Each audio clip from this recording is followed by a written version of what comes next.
Waalaikumsalam warahmatullahi wabarakatuh. Izin memperkenalkan diri. Perkenalkan, nama saya Putri Maisari. Saya di sini ingin menjelaskan tentang fungsi bidan sebagai pengelola, memimpin koordinasi kegiatan penelitian kebidanan. Terima kasih buat teman-teman udah sempat hadir dan udah partisipasi untuk mendengarkan penjelasan saya. Menurut saya, keberadaan bidan di Indonesia ini sangatlah diperlukan untuk meningkatkan kesejahteraan ibu dan janin. Bidan adalah seorang pertama yang melakukan penyelamat kelahiran, sehingga ibu dan bayinya lahir dengan selamat. Nah, tugas yang dibuat oleh bidan berguna untuk kesejahteraan manusia. Pelayanan kebidanan adalah pelayanan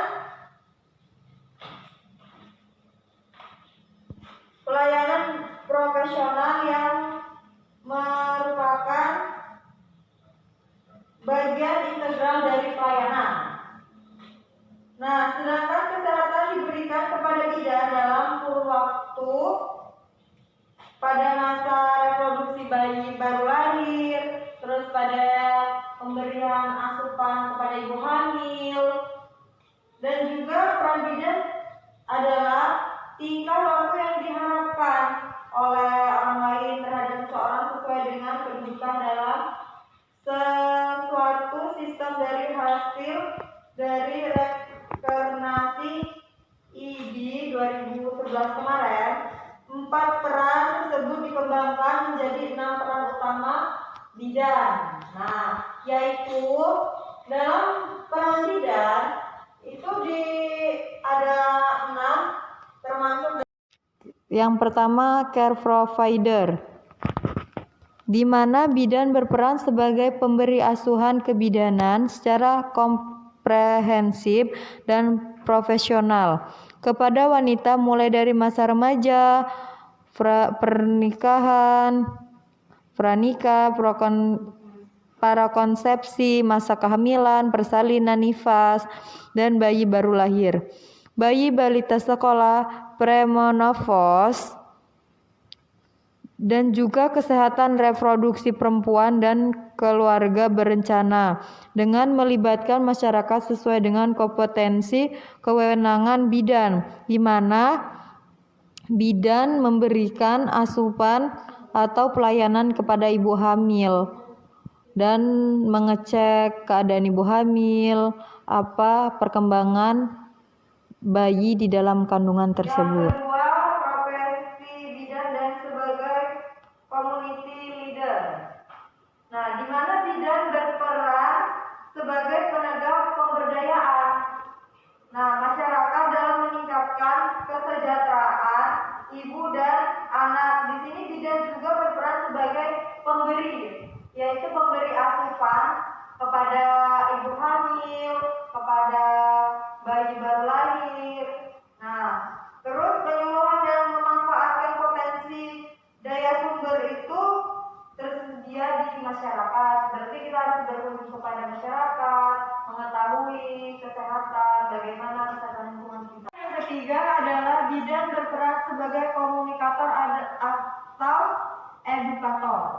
Nah, di mana bidan mampu mengomunikasikan kebijakan dan menyampaikan pemikiran yang logis serta memberikan informasi. Bagaimana sih cara kita memberikan informasi kepada masyarakat itu? Ya, kita memberitahu bahwa besok ada kegiatan buat posyandu, terus memberikan pemberitahuan kepada masyarakat tentang pengecekan kadar gula. Pokoknya kita harus terutama memberi informasi utama itu kepada masyarakat lingkungan sekitar kita. Nah, menyampaikan pemikiran yang logis serta memberikan informasi yang berguna untuk meningkatkan kesehatan ibu dan anak.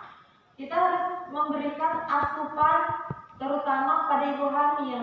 Bagaimana sih buat kita tahu oh itu hamil, ibu itu sedang hamil.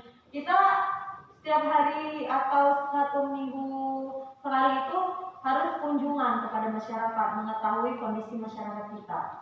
Nah, kesehatan ibu dan anak termasuk di dalamnya bagaimana seseorang bidan memberikan informasi, yaitu tadi kita harus mengontrol, mengecek lingkungan kita. Keempat adalah peran bidan sebagai manajer. Nah, di mana bidan berperan mengelola pelayanan, kita harus penuh tanggung jawab untuk mengelola pelayanan terhadap pasien kita. Nah, kesehatan ibu dan anak yang akan ada di masyarakat ini menggerakkan masyarakat untuk ikut aktif dan memperdaya masyarakat, meningkatkan kesehatan ibu dan anak.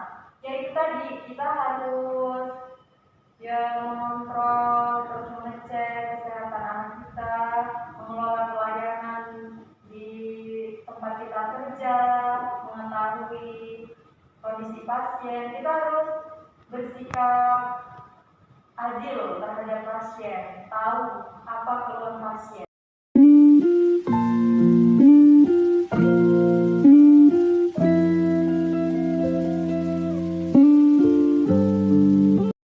Decision maker. Nah, decision maker ini seorang bidan harus bisa mengambil keputusan yang tepat, khususnya dalam memberikan asuhan kepada klien. Kapan waktu untuk harus merujuk, kapan harus berkolaborasi, dan kapan harus memperhatikan memberikan asuhan kepada klien. Contohnya ada di tempat kita kerja atau tugas, di situ ada ibu sedang melahirkan. Kondisi ibu itu sangatlah susah. Jadi apa sih tindakan bidan? Terutama sih bidan itu harus penuh tanggung jawab, harus berani bertindak, harus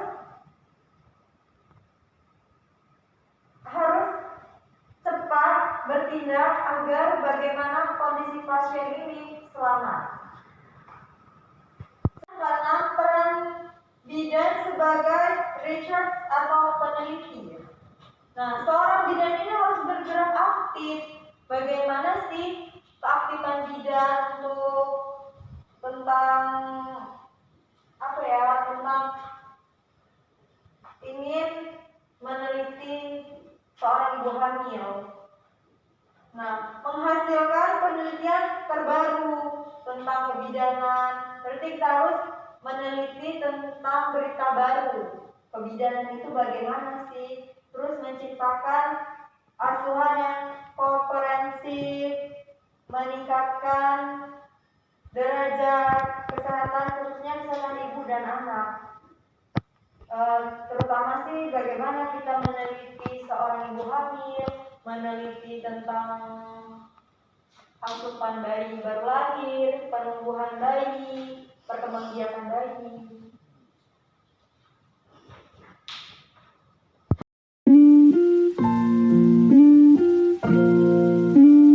Atas partisipasi di dalam praktik video saya ini, jika ada kesalahan ataupun kurang tepat, saya mohon maaf yang sebesar-besarnya.